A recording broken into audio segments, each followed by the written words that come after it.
अस्सलाम वालेकुम स्टूडेंट्स। आज हमारा चैप्टर नंबर 8 का दूसरा लेक्चर है जिसमें हम वेलोसिटी, वेवलेंथ और फ्रीक्वेंसी में रिलेशन पढ़ेंगे और स्पीड ऑफ साउंड को तफसील से डिस्कस करेंगे। तो आए देखते हैं पहले वेलोसिटी। तो आप स्पीड को तो डिफाइन कर चुके हैं, distance between distance over time यानी rate of change of distance. तो यहाँ डिस्टेंस जो है वो वेव लेंथ होगी और टाइम तो आपको पता है टाइम पीरियड होगा। तो इसके साथ ही आप वन ओवर टी को आप जो है वो फ्रीक्वेंसी कहते हैं, म्यू से इसको जाहिर किया जाता है। तो v is equal to lambda into mu, तो ये स्पीड हो गई। अब इसके साथ आपको कुछ डेफिनेशंस का, छोटी छोटी चीजों का पता होना चाहिए। वेवलेंथ जैसे ये रेड कलर में लिखी हुई है, तो ये देखिए ये रेड यानी distance between two consecutive crust और ट्रफ, या दो ट्रफ्स के दरमियान या दो क्रस्ट्स के दरमियान जो कंसेक्टिव है उनके डिस्टेंस को हम एक वेवलेंथ कहते हैं। या दो फिक्स पॉइंट्स के दरमियान, दो सेम फिक्स आइडेंटिकल पॉइंट्स के दरमियान डिस्टेंस को भी आप एक वेवलेंथ कह सकते हैं। एम्पलीट्यूड, ये देखें ये ग्रीन कलर से बना हुआ है, तो बेटे ये है वो ग्रीन कलर यानी ये एम्पलीट्यूड है। अगर यहां भी होता तो ये भी एम्पलीट्यूड ही होता, यहां भी होता तो ये क्या है, ये हमारे पास है एम्पलीट्यूड। और ये जो पूरा हिस्सा है ये अबव द मेन पोजीशन, इसे क्रस्ट कहते हैं। और ये जो पूरा हिस्सा है बिलो द मेन पोजीशन, इसे ट्रफ कहते हैं। बहरहाल इसको आगे जाके भी डिस्कस करेंगे। फ्रीक्वेंसी, तो number of waves in 1 second per unit time, यानी एक सेकंड या यूनिट टाइम में जितनी वेव्स एक पॉइंट से गुजर जाएं उनको उसकी फ्रीक्वेंसी कहा जाता है। और स्पीड तो आपको पता ही है, वेवलेंथ इनटू फ्रीक्वेंसी, ये हमने निकाल ली तो ये स्पीड होगी। तो नेक्स्ट चलते हैं बेटे। अब स्पीड ऑफ साउंड, हमें ये बताया गया कि स्पीड, इससे पहले भी पता था कि स्पीड, आवाज कुछ ना कुछ वक्त लेती है ट्रेवल करने के लिए। तो न्यूटन ने इसको प्रोसेस को मालूम करने की कोशिश की कि ये किस प्रोसेस के तहत स्पीड पैदा, अब साउंड पैदा होती है और कैसे ट्रेवल करती है। तो न्यूटन ने कहा कि साउंड प्रोड्यूस होती है आइसोथर्मल प्रोसेस से, और मेजर गलती इसकी यही थी। इसको आगे जाके डिस्कस करते हैं। अगर आइसोथर्मल प्रोसेस के तहत आवाज पैदा होती है तो वॉइस ला एप्लीकेबल हो सकता है। तो PV is equal to constant, तो उसी से हमने ये इक्वेशन बनाई। देखें पी को, ये पी प्लस डेल्टा पी, तो वी माइनस डेल्टा वी हो जाएगा, क्योंकि प्रेशर बढ़ेगा तो वॉल्यूम कम होगा। तो इसको ओपन किया तो हमें मिला E over P. Expression is the elastic modulus E at constant temperature. अच्छा, तो फिर इसके जरिए हमने जो स्पीड ऑफ साउंड का फार्मूला निकाला वो ये था, v is equal to P over rho. Rho density of air है और ये स्केयर रूट आता है यहाँ पे, तो इसलिए 1/2 पावर आ गई। मैंने 1/2 लिख दिया स्केयर रूट की जगह।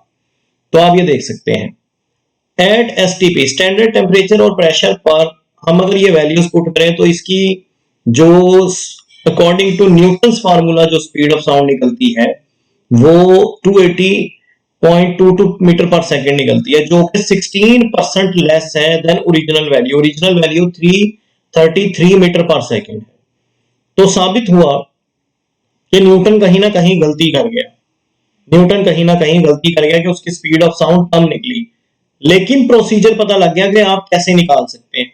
प्रोसीजर का पता लग गया कि कैसे निकाल सकते हैं। तो इसको फिर लैपलस ने करेक्ट किया, जिसको हम नाम देते हैं लैपलस करेक्शन का। और लैपलस ने कहा कि आवाज जो है वो प्रोड्यूस आइसोथर्मल प्रोसेस के जरिए नहीं बल्कि एडियाबैटिक प्रोसेस के जरिए होती है।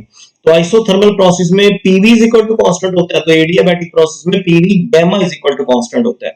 और गैमा आपको पता है कि molar specific heat at constant pressure to molar specific heat at constant volume का रेशो होता है, यानी सीपी ओवर सीवी का रेशो होता है, जिसको आप 11वें चैप्टर में जाके बहुत अच्छे से डिस्कस करेंगे। अब उसी तरह P प्लस डेल्टा पी तो V माइनस डेल्टा वी। अब V की पावर गैमा है तो यहां भी गैमा। यहां पे हमने V को कॉमन किया, ये देखें तो V से कैंसिल हो गया ये, और इस पे बाइनोमियल एक्सपेंशन लगा दी up to first term. First term इसलिए कि डेल्टा V बहुत छोटा है, अगली टर्म्स में स्क्वायर फिर क्यूब फिर पावर 4 इन्वॉल्व हो जाएगी तो वो टर्म्स बहुत छोटी हो जाती है, तो उनको निगलेक्ट कर दिया जाता है, इसलिए सिर्फ फर्स्ट टर्म तक। और ये लगाया और आप इसको अंदर मल्टीप्लाई कर लिया। जब मल्टीप्लाई किया तो ये इक्वेशन खुल के हमारे सामने आ गई, क्योंकि डेल्टा पी डेल्टा वी बहुत स्मॉल है तो उनको भी निगलेक्ट कर दिया गया। एक छोटी से छोटी रकम, उसको हम मजीद मल्टीप्लाई करते जाएंगे छोटी रकम से, तो वो मजीद छोटी होती जाएगी बड़ी होने के बजाय, और वी से डिवाइड भी हो रहा है। तो ये इतनी छोटी टर्म बन गई कि हम इसको निगलेक्ट कर सकते हैं, तो ये चीज बची। तो यहां से हमने P की वैल्यू निकाली और इस फार्मूले में यहां P की जगह इसको पुट किया, तो ये गैमा P ओवर रो निकला। अब गैमा जो है वो 1.29 लिया गया डाई एटॉमिक गैस के लिए। तो जब हमने 280.22 को, क्योंकि ये P ओवर रो की वैल्यू थी ना, तो इसको गैमा की वैल्यू से मल्टीप्लाई किया तो हमें ओरिजिनल वैल्यू मिल गई। तो साबित हुआ कि लैपलेस सही था और न्यूटन गलत था, लेकिन न्यूटन के काम से कैलकुलेशन का ट्रैक मिल गया, कैलकुलेशन का ट्रैक। और सवाल यह भी पैदा होता है कि जब पहले से स्पीड ऑफ साउंड मालूम थी तो न्यूटन ने क्यों निकालने की कोशिश की? न्यूटन असल में आवाज पैदा होने का प्रोसेस मालूम करना चाहता था। आगे इसके इफेक्ट हैं, इफेक्ट देख लेते हैं। हम मैंने बिल्कुल शॉर्ट लिखे हैं, change in pressure has no effect on speed of sound. इसको मैंने पूरा मैथमेटिकली प्रूफ भी किया है साथ की हैंडबुक में। तो आप स्पिरिट एकेडमी की जो साथ की हैंडबुक है उसमें पढ़े, उसमें मैथमेटिकली भी प्रूफ है। ये प्रेशर कोई इफेक्ट नहीं डालता स्पीड ऑफ साउंड पे, कम हो या ज्यादा हो। इफेक्ट ऑफ डेंसिटी, हाँ डेंसिटी इफेक्ट डालती है। Eight constant temperature and pressure for gases having the same value of gamma, the speed is inversely proportional to the square root of the densities। यानी अगर डेंसिटी, ये देखें inversely proportional है, अगर density ज्यादा होगी तो स्पीड कम हो जाएगी। तो ये हमें डेंसिटी का इफेक्ट नजर आ रहा है, इस फार्मूले से भी नजर आ रहा है, लेकिन प्रेशर का कोई इफेक्ट नहीं होता, याद रखिएगा। क्यों नहीं होता वो मैंने आपको बताया कि मैंने साथ की हैंडबुक में दोनों को मैथमेटिकली प्रूफ किया। और तीसरा इफेक्ट, ये कभी कभी 5 नंबर का भी पेपर में आ जाता है, तो इसलिए इसको पूरी तफसील से डिस्कस किया है। Speed of sound effected by the temperature as given below. तो ये ओरिजिनल स्पीड है और ये टेम्परेचर है सेल्सियस में। तो अगर आप यानी 1 सेल्सियस टेम्परेचर बढ़ाएं तो 0.6 जो है वो स्पीड में इजाफा हो जाएगा। अब इसको हमने मैथमेटिकली प्रूव करना है, तो देखते हैं जी।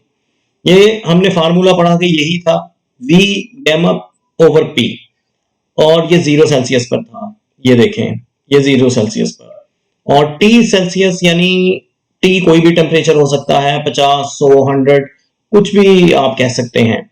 तो ये जनरल टर्म है T सेल्सियस। तो ये हो गया, और इन दोनों की रेशो ली तो ये फार्मूला में मिल गया। इसको इक्वेशन नंबर 1 का नाम मैंने दे दिया, इसको मैंने इक्वेशन नंबर 1 का नाम दे दिया। ये बड़ी अहम इक्वेशन, इसको याद रखिएगा।